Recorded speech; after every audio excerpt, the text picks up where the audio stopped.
Господин Црвенковски, ја не знам, сакам да ви честитам на храброста што ја искажувате во вашето говорење пред македонскиот парламент.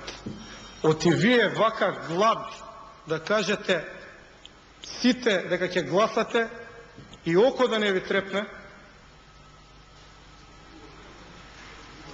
не ми е јасно. Како можете да преземете ваква одговорност? Се однесува тоа и на сите други пратеници.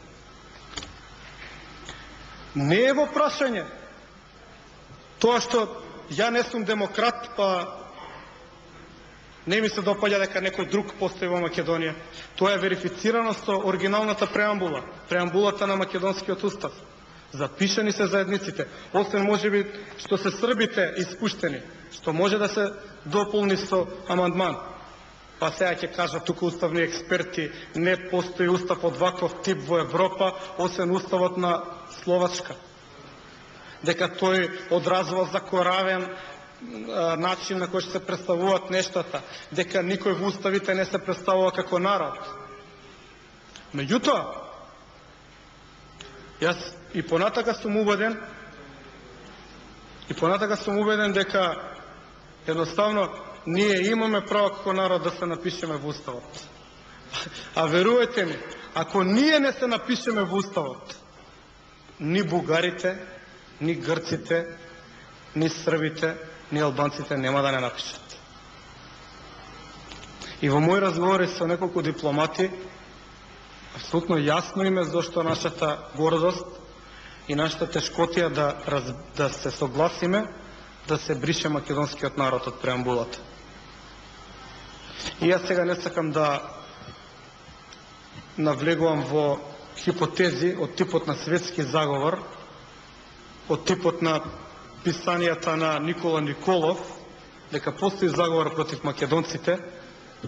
Оти тоа би ми изгледало премногу голема работа за светските сили, за воено-индустријските комплекси, за големите банкарски семејства, да тие се занимаваат со тоа да не избришат нас како држава. Односно, бидејќи сакаат да не остават како држава, нас како народ. Меѓутоа, никако не ми оди во глава ние самите да се избришеме. Некои амандмани се прифатливи. За некои од нив ќе дискутираме, некои сигурно ќе бидат усвоени.